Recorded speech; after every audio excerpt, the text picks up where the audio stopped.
నమస్తే. మన గాంధీగిరి వార్తలకు స్వాగతం. రామగుండం పారిశ్రామిక ప్రాంత రౌండప్. ఈరోజు గాంధీగిరి అందిస్తున్న ప్రత్యేక వార్తలు చదువుతున్నది దయానంద్ గాంధీ. వార్తల్లోని ముఖ్యాంశాలు.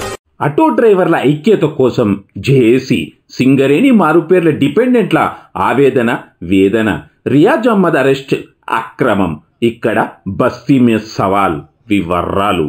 సింగరేణిలో డిపెండెంట్లుగా తాము చేసిన తప్పేంటని సింగరేణి మారుపేర్ల డిపెండెంట్లు ప్రశ్నించారు. గోదావరిఖని ప్రెస్ క్లబ్ లో ఈరోజు జరిగిన ప్రెస్ మీట్ లో వారు మాట్లాడారు. ఎల్లుండి జిల్లా కేంద్రానికి రానున్న ముఖ్యమంత్రి సభలోనైనా తమకు న్యాయం జరిగేలా చూడాలని పలు పక్షాలను వారు వేడుకున్నారు. ఈ ప్రెస్ మీట్ లో బాధితులు లక్క శ్రావణ్ గౌడ్, తిరుమల శ్రీనివాస్, పర్లపల్లి హరీష్, పొన్నం వెంకటేష్, బొమ్మక కార్తిక్, ఈర్ల రాజయ్య, బొద్దుల రంజిత్, జిల్లాల శ్రావణ్, ప్రదీప్, పుట్ట సత్యం తదితరులు ఉన్నారు.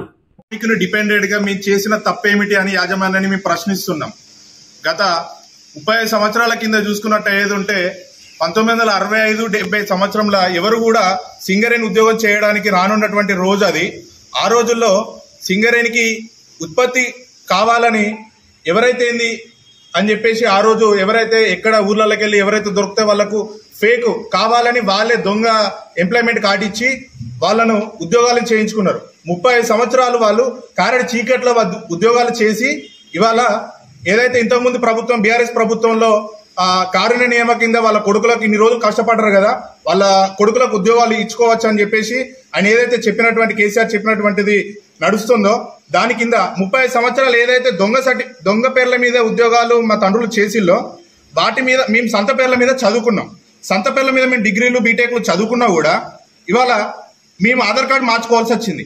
ఎందుకంటే సంత పేర్ల మీద మేము ఇచ్చేది ఉంటే మీరు కొడుకు కాదనేసి అని చెప్పేసి అక్కడ ఉన్న వెల్ఫేర్ ఆఫీసర్లు కానీ అక్కడ జీఎం ఆఫీసులు ఉన్న అధికారులు కానీ మీరు ఈ పేర్ల మీదకి మీకు ఫేక్ కావాలంటే మీ తండ్రులు ఎట్లయితే ఫేక్ చేసిలో మీరు కూడా ఓపెన్ 10th రాసి పట్టుకొస్తేనే మేము చేయగలుగుతాం, లేకపోతే మేము ఏం చేయాలని చెప్పేసి వాళ్ళు మాత్రమే మాకు సలహాలు ఇచ్చినటువంటి రోజు అది.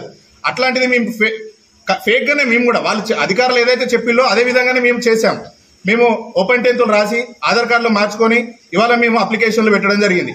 ఇవాళ సింగరేణి యాజమాన్యం ఏం చేస్తుందంటే మీరు దొంగ, మీ నాన్న దొంగ, కంపెనీ మీరు మోసం చేస్తున్నారని చెప్పేసి మా అప్లికేషన్ ని విజిలెన్స్ డిపార్ట్మెంట్ కి ఫార్వర్డ్ చేసి ఇప్పుడు ఇవాళ మేము దగ్గర 8-7 సంవత్సరాల నుంచి ఇంతకు ముందు ప్రభుత్వం అదే చేస్తుంది.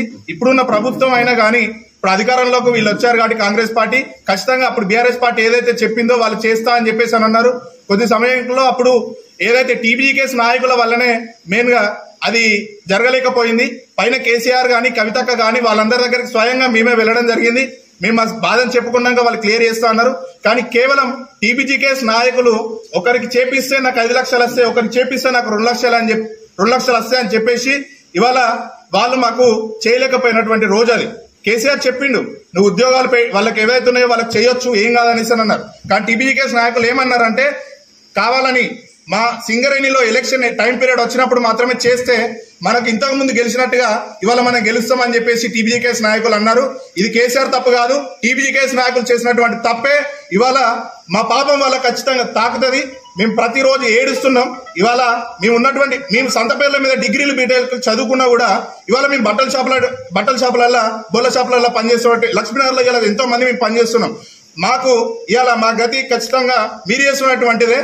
ఇప్పుడైనా కనీసం ఇప్పుడు జరగబోతున్న 4వ తారీఖున మన రాష్ట్ర సీఎం రేవంత్ రెడ్డి గారు యువ వికాస్ అని చెప్పేసి ఒక ప్రోగ్రామ్ సభ పెద్ద ఎత్తున చేస్తున్నారు.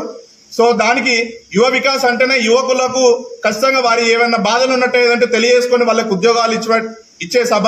సో దయచేసి ఇక్కడ ఉన్న యూనియన్ లీడర్లు కానీ మేము ఏ విధంగా కూడా పొలిటికల్ కాదు, ఏ విధంగా కూడా వ్యతిరేకం కాదు. దీంట్లో కొన్ని యూనియన్లు ఏం చేస్తున్నాయంటే మీరు మమ్మల్ని బాగా ప్రశ్నిస్తున్నారు, మీరు మమ్మల్ని బాగా మాట్లాడుతున్నారు, మీకు ఉద్యోగాలు ఎట్లా వస్తాయి అని అనుకుంటున్నారని చెప్పేసి మమ్మల్ని భయాందోళనకు కూడా గురి చేస్తున్నారు. ఇవాళ మేము డైరెక్ట్ గా చెప్తున్నాం, దేనికి భయపడేది లేదు. ఏ రోజైతే మేము ముందడుగు వేసినామో మేము ఆ రోజే మాకు ఉద్యోగాలు లేవనంటే ఇవాళ మాకు ఏం గతి లేదు. సంత పేర్ల మీద మాకు ఇవాళ చదువుకున్నటువంటిదే ఇవాళ మాకు ఈ పేరు మీద బోళ్ళ షాపులలో పనిచేస్తున్నారు. అంటే మమ్మల్ని ఇవాళ ఎక్కడికి పట్టుకొచ్చిళ్ళు యాజమాన్యం ఏమో మా నాన్న 30 సంవత్సరాలు చేసిన పైసలు వాళ్ళు అక్కడ ఆపుకున్నారు. ఇవాళ రావాల్సిన ఉద్యోగం ఏమో మీరు ఆపుకుంటారు. ఇవాళ మా పరిస్థితి ఏంటిది?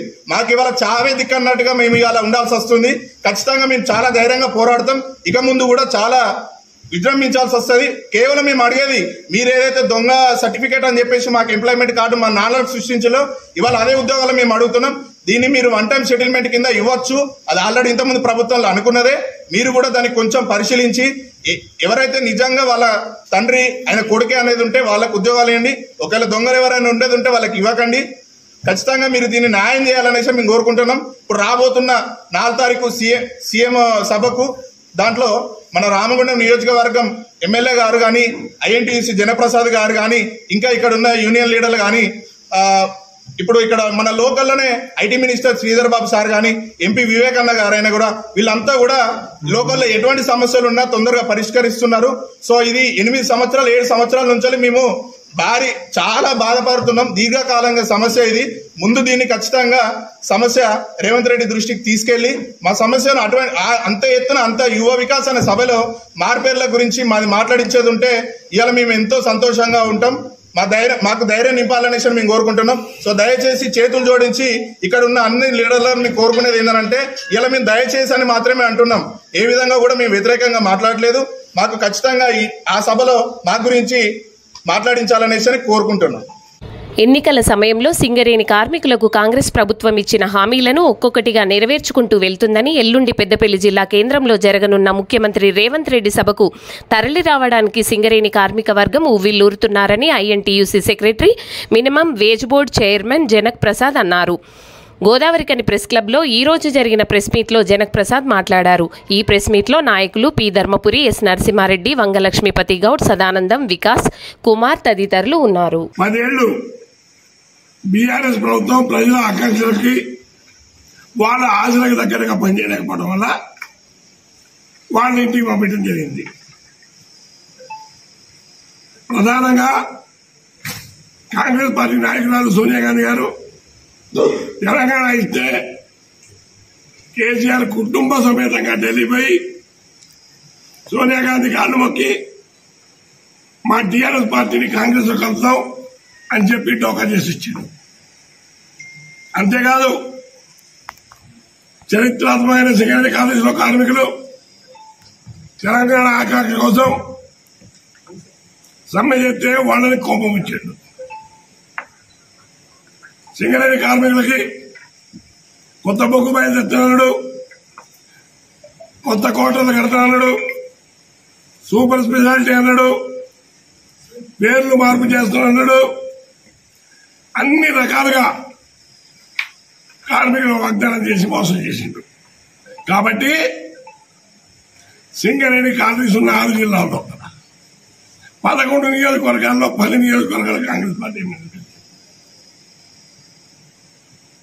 అంటే కార్మికులకి మేలు చేయలేని ప్రభుత్వం రాష్ట్రానికి మేలు చేద్దా అన్నది ఒక పాయింట్. రేపు యువకులది యువ వికాసం సబ్జెక్టు మీద బహిరంగ సభ 1,00,000 మంది హాజరవుతారు. ప్రధానంగా అత్యధిక మంది కార్మికులు 3,000, 4,000 జీతాలు వచ్చినప్పటికీ కూడా ఇవాళ ఆ పెద్దపల్లి సభకి హాజరు కావడానికి సింగరేణి కార్మికులు ఉపయోగిస్తారు. అంతేకాదు రేపు 9,000 మందికి మా ప్రభుత్వం అపాయింట్మెంట్ ఆర్డర్ ఇస్తుంది. మీకు తెలుసు, మొదటి 7 నెలల లోపలనే కాంగ్రెస్ ప్రభుత్వం, రేవంత్ రెడ్డి ప్రభుత్వం 50,000 ఉద్యోగ నియామకాలు చేసిన మాట వాస్తవం. అయ్యా కేసీఆర్ గారు, తెలంగాణ ఉద్యమంలో నిరుద్యోగులు పార్టిసిపేట్ అయినారు. ఉద్యోగం అనేది మెయిన్, నిధులు నియామకాలు అని చెప్పి ఖాళీలు కూడా పూర్తి చేయలేకపోయినాం. కనీసం గ్రూప్ 1 టెస్ట్ పెట్టలేకపోయినాం 10 ఏళ్లలో. ఆటో డ్రైవర్స్ ఐక్యత కోసం, సమస్యల పరిష్కారం కోసం ఆవిర్భవించిన తెలంగాణ ఆటో యూనియన్ల రాష్ట్ర జేఏసీ పెద్దపల్లి జిల్లా కమిటీని ఈరోజు ప్రెస్ క్లబ్లో జరిగిన ప్రెస్ మీట్లో ప్రకటించారు. కమిటీకి గౌరవ అధ్యక్షుడిగా గోపు ఐలయ్య యాదవ్, అధ్యక్షుడిగా రేణుకుంట్ల సురేష్, ప్రధాన కార్యదర్శిగా ఐందాల సదానందం, వర్కింగ్ ప్రెసిడెంట్గా కాశిపెట్టి రాజయ్య, అధికార ప్రతినిధిగా అశోక్ మంతిని, కోశాధికారిగా తోకల వెంకటేష్ తదితరులు నియమించినట్లుగా ప్రకటించారు. మంద రవికుమారు మరి రాష్ట్ర ఆటో సంఘం జేఏసీ అధ్యక్షుడిగా మరి పెద్దపల్లి జిల్లా కమిటీని నియమించినందుకు మరి నియామకమైన సోదరులందరికీ శుభాకాంక్షలు తెలియజేస్తూ ఏదైతే జిల్లా కమిటీలో ఇందాక చదివిన పేర్లు మరి దాంట్లో మనకు గౌరవాధ్యక్షుడుగా మరి ఒక సేవాభావమైన ఈ యొక్క కార్యక్రమానికి గౌరవాధ్యక్షులుగా నియమించినందుకు వారికి మనస్ఫూర్తిగా శుభాకాంక్షలు తెలియజేస్తూ మరి ఏదైతే నా మీద ఉన్న నమ్మకంతో బొమ్మ చేయకుండా నా లక్ష్యమే నిరుపేద రెక్కాడ డొక్కాడ కార్మికులకు మరి ఆటో కార్మికులకు గత 10 సంవత్సరాల నుండి సేవ చేస్తున్నా. అందులో భాగంగా జిల్లా వ్యాప్తంగా తప్పకుండా జిల్లాలో ఉన్న రాష్ట్రంలో ఉన్న ఏదైతే ఆటో కార్మికులు మరి ఇబ్బందులు పడుతున్న వారి సమస్యల మీద తప్పకుండా రాజకీయాలకు అతీతంగా వాళ్ళ సమస్యల మీద పోరాడతాం. ఏ ప్రభుత్వం ఉండని వాళ్లకు వచ్చే హక్కుల గురించి కానీ వాళ్ళు ఎదుర్కొంటున్న సమస్యల మీద కానీ తప్పకుండా పోరాటం చేస్తాం. ఈరోజు సమస్యలు ఏంటంటే ముఖ్యంగా మరి మనం చూస్తున్నాము అంటే ప్రభుత్వాలు ఇలాంటి వాళ్ళకు జీవనోపాధి కల్పిస్తుంది.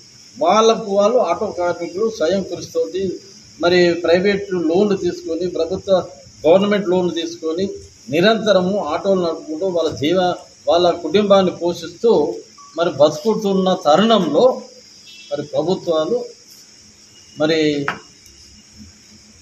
అటువంటి కార్మికులను ఎటువంటి సహాయ సహకారాలు అందిస్తలేదు. గురుకుల బాటలో భాగంగా గులాబీ దళపతి కేసీఆర్ పిలుపు మేరకు ఈరోజు గోదావరికని సప్తైరి కాలనీలోని 3 గురుకుల పాఠశాలల్లో మాజీ ఎమ్మెల్యే కోరుకంటి చందర్ ఆధ్వర్యంలో గులాబీలు తరలి వెళ్లారు. అయితే లోనికి వెళ్లకుండా పోలీసులు అడ్డుకున్నారు.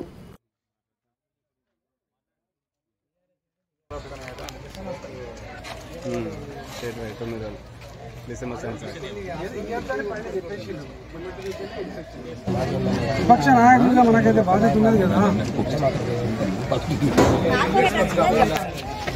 మాజీ ఎమ్మెల్యే కార్పొరేటర్లు గురుకుల బాట ప్రోగ్రామ్ అయితే దీంట్లో హాస్టల్లో ఉన్న పరిస్థితులు ఏమన్నా లోపాలు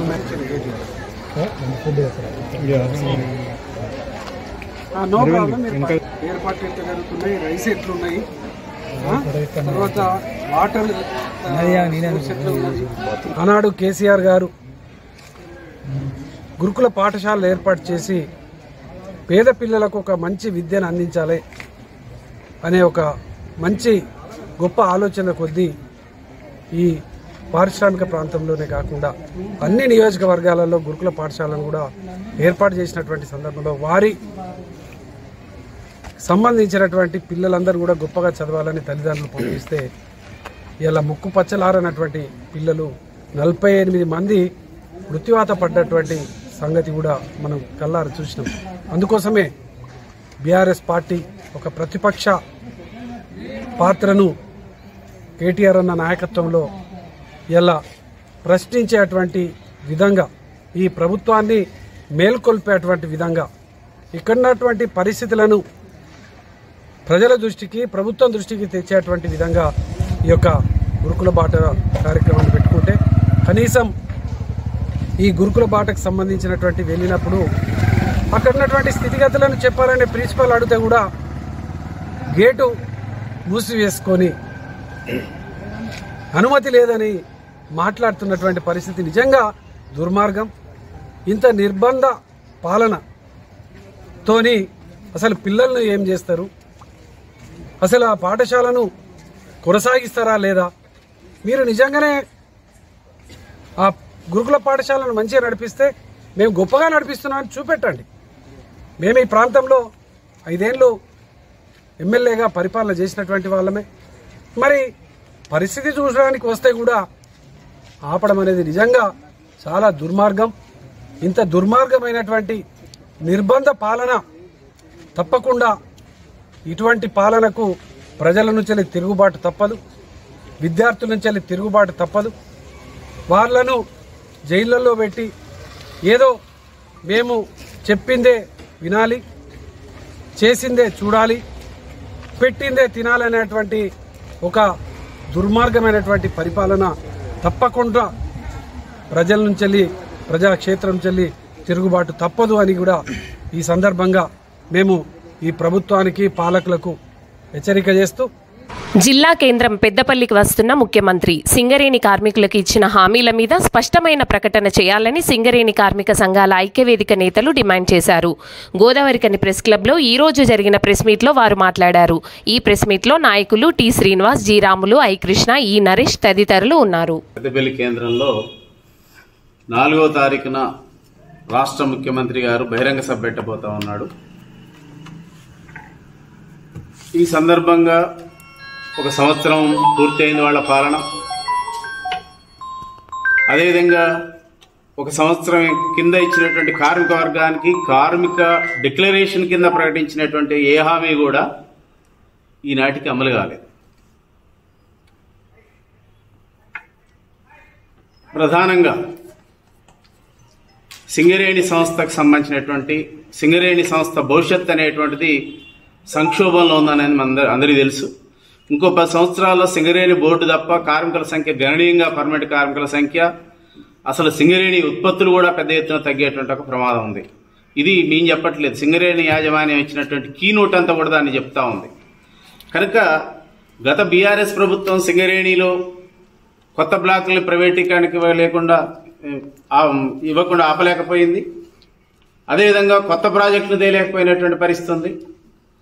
ఆనాడు బెల్లంపల్లిలో, ప్రధానంగా బెల్లంపల్లిలో మీటింగ్ పెట్టినప్పుడు మేము కొత్త ప్రాజెక్టులు, అదేవిధంగా పెక్స్ మీద ట్యాక్సులు మినహాయించి, మేము ఐటీ కార్మికులకు ఐటీలు మినహాయించి సంస్థ చెల్లించే విధంగా మేము నిర్ణయం తీసుకుంటాం.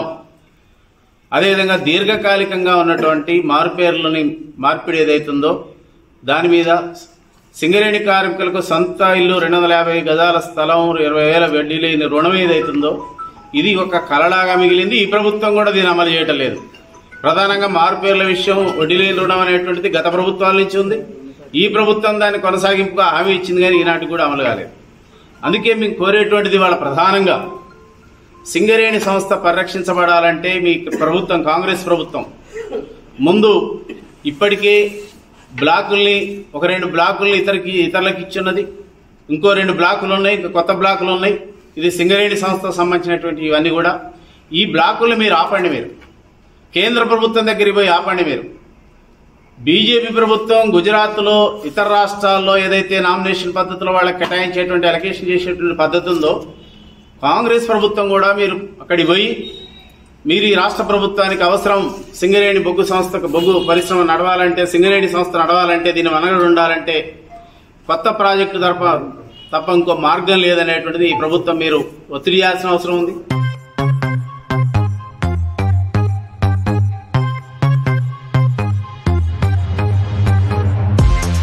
గోదావరికని పారిశ్రామిక ప్రాంతంలో బస్తీ మే సవాల్ చెలరేగుతూ ఉంది. విమర్శలు, ప్రతి విమర్శలు అట్టుడుకుతూ ఉన్నాయి. డిమాండ్లు, సవాళ్లు కన్నెర్ర చేస్తూ ఉన్నాయి. మేము చేసేది అభివృద్ధి అని, సుందరీకరణ అని అధికార పక్షం చెబుతూ ఉంటే, కాదు వారు చేసేది కూల్చివేతలతో వినాశనమని ప్రతిపక్షం అంటూ ఉంది. ప్రెస్ మీట్లు, సోషల్ మీడియాను వేదికగా చేసుకొని ఒకరిపై ఒకరు మాటల దాడులు చేసుకుంటూ ఉన్నారు. గత కొన్ని రోజులుగా ఈ తంతు జరుగుతూ ఉండగా ఇక్కడి ప్రజలు మాత్రం ముక్కున వేలేసుకుంటూ ఉన్నారు. ఈ మేరకు చిరు వ్యాపారులకు అండగా బీఆర్ఎస్ పార్టీ రేపు మంగళవారం రామగుండం పారిశ్రామిక ప్రాంత బజార్ బంద్కు పిలుపునిచ్చింది. ఎల్లుండి పార్టీ కార్యాలయంలో నిరసన చేపడుతున్నట్లుగా వారు ప్రకటించారు. సంవత్సర కాలంగా కాంగ్రెస్ పార్టీ తమ పరిపాలనలో రామగుండం నియోజకవర్గంలో ఎటువంటి అభివృద్ధి పనులు చేయలేదని, కేవలం కూల్చివేతల మీదే దృష్టి సారించారని మాజీ ఎమ్మెల్యే కోరుకంటి చందర్ గోదావరికని ప్రెస్ క్లబ్లో జరిగిన ప్రెస్ మీట్లో ఆరోపించారు, కన్నెర్ర చేశారు. కాగా గత 9 ఏళ్ల పాలనలో బీఆర్ఎస్ పార్టీ రామగుండం నుండి హైదరాబాద్ వరకు దాచుకున్నారని, వారు రామగుండంలో చేసింది ఏమీ లేదని, లొట్ట పీసని కాంగ్రెస్ పార్టీ అధికార ప్రతినిధి మోయిస్ సన్ని ఈరోజు గోదావరికని ప్రెస్ క్లబ్లో జరిగిన ప్రెస్ మీట్లో ఆరోపించారు, ధ్వజమెత్తారు.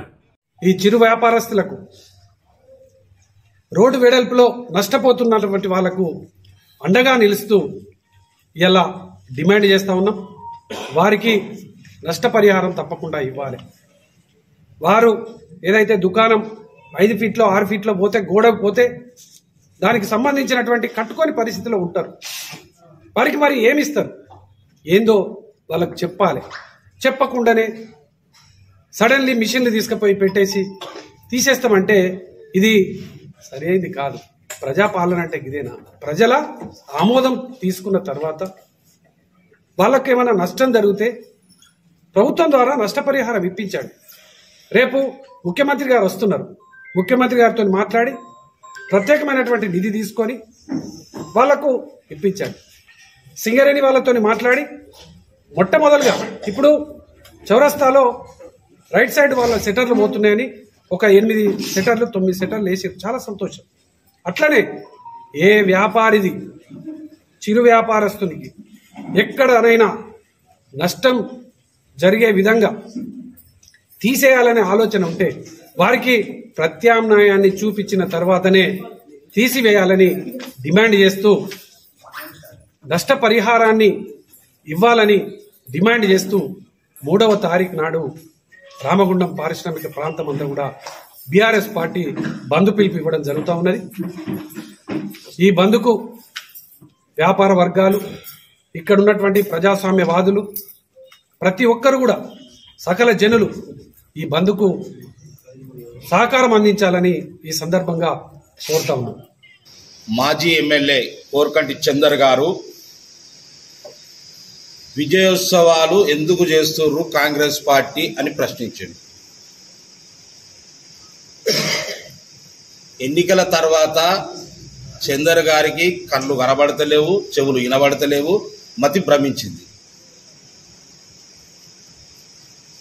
ఈయనకట్లే అయింది.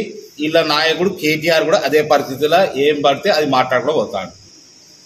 వాళ్ళ స్టైల్లోనే నేను కూడా మాట్లాడడానికి సిద్ధంగా ఇచ్చిన. ఇలా మొత్తం గీక్కొని పేరు ఏం లేకుండా అన్ని గీకిరు. పల్లెంలో ఏం లేకుండా పువ్వ కాంచెలు గంజుల కాంచెలు గీక్కుండా పోయి ఇవాళ పథకాలు ఎందుకు చేస్తలేరు సంవత్సర కాలంలా అంటారు. ఏమున్నదని మీరు ఏం దాచిపెట్టిపోయారు? లొట్టపీస్ ఇక్కడ ఏం లొట్టపీస్ దాచిపెట్టారు? ఇక్కడ నిధులు అన్ని గీక్కొని పేరు కదా. కోకాపేట భూములు అమ్ముకున్నారు, అన్ని ఇక్కడ ఉన్నటువంటి దోసుకోవడం దాచుకోవడం అన్నీ చేసిపోయారు. ఏం లేదు, లొట్టపీస్ మీరు ఇక్కడ ఉంచిపోయింది. కొత్త ప్రభుత్వం వచ్చింది, కొత్త ప్రభుత్వం మేము ఏం చేయాలి ఎట్లా చేయాలనే చెప్పి మా బట్టి విక్రమార్క ఆర్థిక మంత్రి గారు, మా ముఖ్యమంత్రి గారు సహకార మంత్రులతోని ఆలోచనలు చేసుకుంటా ఈ రాష్ట్రాన్ని సంవత్సరం నుంచి పథకాలు అమలు పరుస్తూ రాబోయే రోజులలో ఇంకేమేం పథకాలు వేయాలని చూసుకుంటా పని చేసుకుంటా పోతారు. మీరేమో తీసుకొచ్చి పెట్టిపోయినట్టు ఇక్కడేమో అన్ని దోసుకొని మీరే పోతారు కదా. ఇంకేమున్నది ఇక్కడ? కొంచెం ఓపిక పడితే ఈ సంవత్సరం ఇప్పుడు గడిచిపోయింది. ఈ సంవత్సరంలో 50,000 కోట్ల రూపాయలు రైతులకు ఇచ్చిన ఘనత కాంగ్రెస్ పార్టీది. ఇది మీ కళ్ళు కనబడతలేవు మీ వాళ్ళకు, మీ బీఆర్ఎస్ వాళ్ళకు, మీ కేటీఆర్కు, ఇక్కడ ఉన్న కోరకంటి చంద్రకు. ఏదో మాట్లాడతాండు, ఏదో చెప్తాండు, ఏమో జరిగిపోయిందట, ఏమో అయిపోయిందట. ఈ పాలన కోసం బంధు పిలిపిస్తాడు. ఏమిటికి ఇస్తావా బంధు పిలుపు? ఇక్కడ ఏం పోయింది? ఇక్కడ ఎవరు చచ్చిండు? ఏ అసలు వాళ్ళు చదువుతారు? ఇక్కడ నువ్వు బంధు పిలుపులు ఇచ్చి నిరసన చెప్పడానికి ఏమన్నా వెనకటి కాలమా? 94, 95 కాలం లెక్క బంధు పిలుపులు ఇస్తే బంధువులు చేసుకొని ఉండేటోళ్ళు అంటారు. ఇక్కడ ఏమన్నా 10 సంవత్సరాల మీ పాలనల అగామై లక్ష్మీనారోళ్ళు వ్యాపారస్తులు ఆగమాగమై బతుతారు. ఇలా మక్కాన్ సింగ్ ఎమ్మెల్యే రాజ్ ఠాకూర్ అయిన తర్వాత ఏమైనా ఆశ పుట్టి వ్యాపారాలు చేసుకొని ఈ ఊరు అభివృద్ధి చేద్దాం, ఈ ఊరు బాగుపడతారని ఆశ కొద్దున్నారు. నువ్వు రేపు బంధుకు అలా దోచుకున్న వాళ్ళు దాచుకున్న వాళ్ళు అంతా నీకోసం చూస్తారాడ, రాళ్లతో కొడతారు నిన్ను. పోగు మధ్యలేదు ఈ రోజులల్లా. ఎందుకైనా మంచి అటు మొఖాలు రాళ్లతో కొట్టేట్టున్నారు. ఇలాంట బంధు పిలిపిస్తాడు 3 తారీఖు. ఎందుకు ఇస్తారో బంధు పిలుపు? రేపు సీఎం ముఖ్యమంత్రి వస్తాడు, మళ్ళా ప్రజా సంక్షేమ కార్యక్రమాలు అన్ని ప్రజలకు అందుతున్నాయి. ఇంకేమేమో హామీలు ఇస్తాడో అని భయం పుచ్చుకొని ఈ పేరు మీద ఇంత ప్రెస్ మీట్ పెడితే రేపు ఆ రోడ్డు మీద ఇంత అటు ఇటు బొరుతాంటే ఆ పోలీసు వాళ్ళు తీసుకుపోయి అరెస్ట్ చేస్తే ఆ బొమ్మలు పెట్టుకొని జరంత సోషల్ మీడియాలలో బ్యానర్ ఐటమ్లు పెట్టుకుందా అని చూస్తాను. అంతకుమించి నువ్వు చూసేది ఏం లేదు. ఇక్కడ ఏమంటారు? గత పాలనలో జరిగిన 200 కోట్ల రూపాయల పనులు ఇక్కడ జరుగుతారే అంటారు. సిగ్గున దానికేమన్నా? సోమవారం సత్తనే 200 కోట్లు ఇట్లా పనులు నడతానంట. అంటే నువ్వు 5 ఏళ్లలో నువ్వు వీక్ పెట్టింది ఇక్కడ ఏం లేదు. గోదావరికాయలు ఇక్కడ గోదావరికాయలో నువ్వు వీక్ పెట్టింది ఏం లేదు. ఇక్కడ నీది నువ్వే ఒప్పుకున్నావు. ఇక ఈ లెక్కన బుద్ధి లేకుండా ఇంకా మాట్లాడుకుంటే ఏం చేస్తారు ఇక్కడ అభివృద్ధి, ఏమైంది ఇక్కడ అభివృద్ధి, పూడ్చివేత, ఇంకా పూడ్చివేతల గురించి నీ ఇంతనే సిగ్గు ఉండాలి. పూడ్చివేతలు అంటాను, చిరు వ్యాపారం నష్టం జరిగిందంటాను. ఒక్క చిరు వ్యాపారాన్ని 6 నెలల నుంచి ఇంతవరకు ఇక్కడ కూర్చుని పెట్టింది లేదు, వాళ్ళతో చెప్పించింది లేదు. ఏమైనా చిరు వ్యాపారం ఈ పాట పాడగాను ఏదో పాస్ వాళ్ళ పాట పాడిందే పాట అన్నాడు శాస్త్రం తప్ప ఇంకోటి ఏం లేదు. ఏమైనా మక్కా సింగ్ ఆడిపోసుకున్నాడు. ఆయన చేసే అభివృద్ధి ఉందో ఆయన చేయబోయే పనులను చూసి ఇంకేం చేస్తాడో తెత్తలే. ఇవాళ చూడు, ఇవాళ నర్సింగ్ కాలేజీ ఇవాళ ఓపెన్ అవుతుంది 26 కోట్లతోని నిధులు విడుదల అయ్యి 50 మందికి ఇవాళ కాలేజీ ఓపెన్ అవుతుంది. ఇవాళ దామర్ రాజనరసింహ గారు హైదరాబాద్ నుంచి ఇలా ఓపెన్ చేస్తున్నారు. అభివృద్ధి అది కాదా? పౌరోజు అభివృద్ధి కాదా? రేపు రాబోయే రోజులలో కుబ్బకాయ కొట్టడానికి సిద్ధంగా ఉన్నాడు ముఖ్యమంత్రి గారు. ఇక్కడ ఇంకేమో చెప్తావు? బండల వాక్ గురించి మాట్లాడతారు. బండల వాక్ 10,000 కోట్లు మొన్న శాంక్షన్ చేసిండు మక్కా సింగ్ రాజ్ ఠాకూర్. ఇక్కడ అవి నీకు కనబడే నీకు? లేకపోతే బంధు పిలిపిస్తాం, మేము ఆడ ఇచ్చేస్తాం, ఈడు ఇచ్చేస్తాం, ఇవే, ఇంకోటి ఏం లేదు. మాట్లాడు ఎక్కడ పడితే అక్కడ ఏది పడితే అని చెప్పుకుంటా, ఓ ప్రెస్ మీట్ అని ఒకటి అదాన్ని ఇదని చెప్పుకుంటా కాలం గడుపుకుంటా, ఇక్కడ మునిగిపోయినట్టు ఇక్కడ మునిగిపోయినట్టు. ఇక నువ్వే ఒప్పుకున్నావు కదా, ఇంకేమున్నది? ఓపిక పట్టు రాదు. అంత బీపీలు పెంచుకొని షుగర్లు పెంచుకొని ఏమిటి సరికాలం వచ్చింది. అసలు పెట్టుకోకు, అనవసరంగా టెక్నికల్ పెట్టుకొని భయపడకు. ఊరు ఏం అయితే లేదు, ఊరు ఎటు కొట్టుకోపోతలేదు, అన్ని మంచిగా జరుగుతాయి. కొంచెం ఓపిక పట్టి ఉండు, అన్నీ అయిపోతాయి. ఏది పడితే అది మాట్లాడుకుంటా. మక్కా సింగ్ రాజ్ ఠాకూర్ ఏం చేస్తలేడు, మక్కా సింగ్ రాజ్ ఠాకూర్ మీద అది చేస్తాడు మాట్లాడు తప్ప ఇంకోటి ఏం లేదు. ఏడున్నాయి నిధులు? ఏం పెట్టిపోయారు మీరు? మీ ప్రభుత్వం ఇక్కడ 7 లక్షల కోట్ల రూపాయలు అప్పులు చేసిపోయారు. ఇక ఇప్పుడే మా ముఖ్యమంత్రి రేవంత్ రెడ్డి గారు, శ్రీధర్ బాబు గారు, బట్టి విక్రమార్క గారి నాయకత్వంలో ఈ రాష్ట్రాన్ని అభివృద్ధి పదంలో నడిపించడానికి, సంక్షేమ పథకాలు అందించడానికి పనులు చేస్తారు. సంవత్సరం గడిచింది. ఇంకా ఇంకోటి గుర్తుపెట్టుకోరు మీరు. ఇంకా 2, 3 పథకాలైనా అంటే మీ కేటీఆర్ అమెరికాకు, మీ కేసీఆర్ ఫామ్ హౌస్కే పాస్ అవుతాడు, మీ కవితమ్మ జైలు పోతుంది, మీ హరీష్ రావు బీజేపీలో పోతాడు. ఇవే జరిగేది రాబోయే రోజుల. అవి తొందరగా కావద్దని కోరుకోరు మీరు. అంతకుమించి ఏం లేదు ఇక్కడ. మీరేదో చెప్పుకుంటా, నువ్వు ఇక్కడ ఏదో మాట్లాడుకుంటా, ఇవన్నీ చేసుకుంటా చెప్పుడు కాదు. ఏది పడితే అది మాట్లాడుకుంటా. చిరు వ్యాపార నష్టం జరిగింది. చిరు వ్యాపార నష్టం ఎక్కడ జరగలేదు.